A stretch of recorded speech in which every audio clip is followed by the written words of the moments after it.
Kani siya nga klase, dako ni siya nga pamilya nga mga viruses, kaning coronavirus.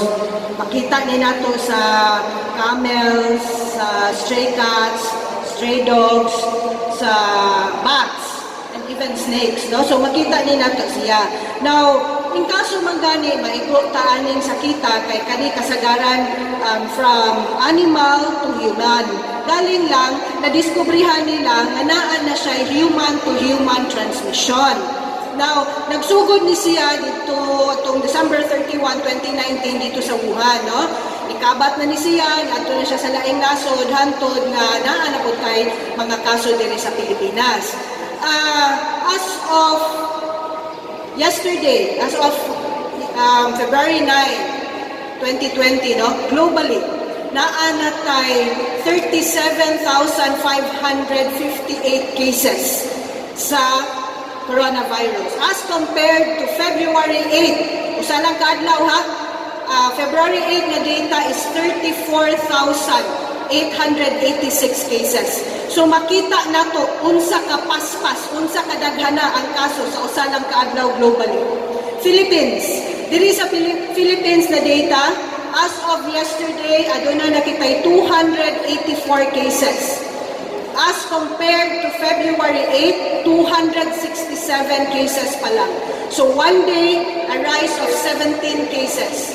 As of February 7, naatay nag-test negative 57 cases.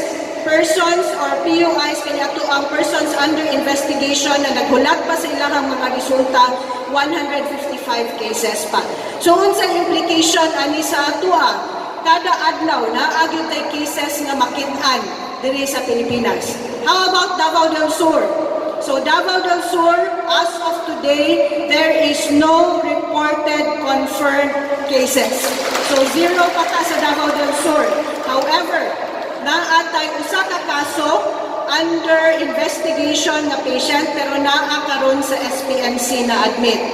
Naatay tulo ka kaso nga persons under monitoring. Pasabot sa under monitoring, although naa sila'y ubo, naa sila'y sipon pero walay kalintura, ato lang gi-monitor kay tungod na history of travel. No? So, ang duha ani pamilya sa pasyente nga naa karon sa SPNC. Ang usa nagpakonsulta sa doktor under monitoring. So ang duha ka buok nga PUM nga pamilya sa pasyente naa karon sa SPNC sila ang nagmonitor. Diri sa atuan natay usa nga gi-monitor kada adlaw, kaduha sa usa ka adlaw nato gina-monitor. Kay once test positive siya, once mag-fever siya, under investigation na dahil siya.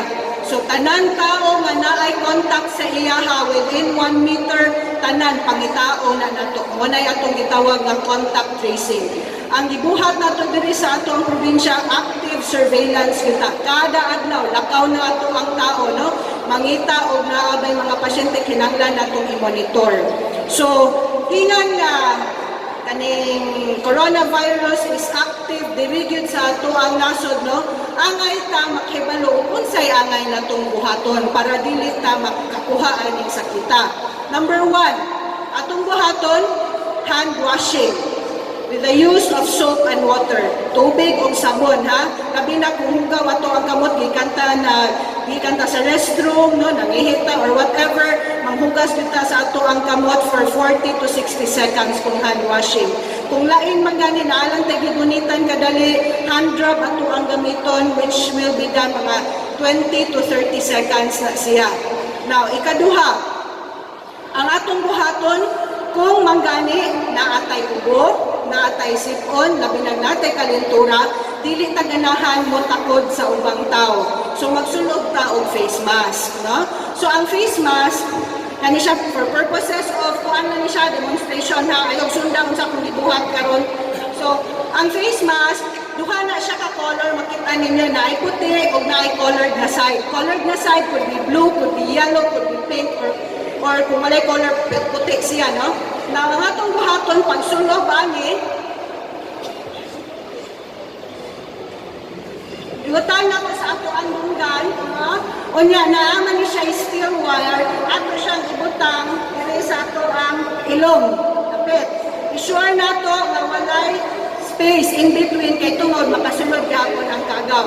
Dili pwede na ang karisiyang steel wire atong ibutang ilalom gamay sa atong ilong. Samot na gyud, dili pwede nga ibutang nato dire ilawom sa to ang baba, walay kulos. Ha? Kung manggani babasa na ni siya, pwede na itong ilabay. Maximum usage of surgical mask, 4 to 8 hours ra gyud.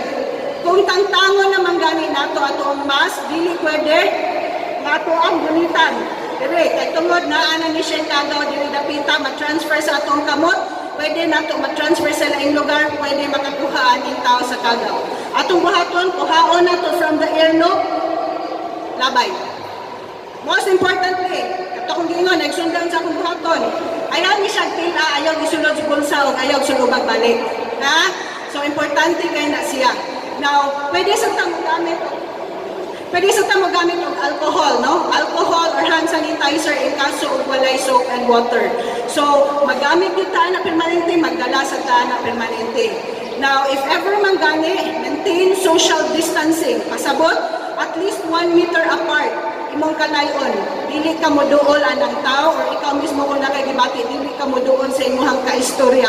Kay pwede kay nilang malanghap ang kagaw, labi na kung ubuta, muhatsinta, or kung naatay kalintura kay ang means of transmission ani niya, number 1, droplet, no? Gikan sa atong ilong, gikan sa atong baba. Pwede na natong mabalhin sa ilaha, pwede nila malanghap ang kagaw. Number 2, means of transmission, pwede siya contact, no? So, direct contact na to sa ubang pasyente, labi na kung nagdalang tao pasyente. O number 3 nga pwede through fomites. Pasabot, inanimate objects. Kung saan mga inanimate objects? Kari mismong mic, doorknobs, handrails. Pwede na to mabalhin din ha ang kagaw na magunitan sa mga tao. So, magpakabana kita na ha. Sunod na to is, of course, kaning ato ang gitawag na proper respiratory cough and sneezing etiquette. So kung mag-ubuta, mag-hatsinta, gamit ta o panyo, tissue, or kung dili magani wala tay dalang panyo o tissue, ato ang bukton, no? Kanina ay ato ang sleeves, atong itabon. Nga ana ha? Nga ikahuman, manghugas na lang ta sa ato ang kamot. Dili maayong pataka lang tag-ubo, pataka lang tag-hatsin. Proper cough and sneezing etiquette din na siya. Maluoy po ta sa ato ang kaistorya nga ato patakdan. Sunod ana is kung manggani magpunit ang mga farm animals. Kaya sama sa kung gingon ganina, pwede siya sa cattle, pwede siya sa kaning stray dogs, stray cats, no? Manghugas dito sa ato ang kamot. Unya, kung magluto man ganita, siguraduon nato na ang mga pagkaon nato saktong pagkaluto. Dili pwede mukaon taghilaw sa pagkakaroon panahon na.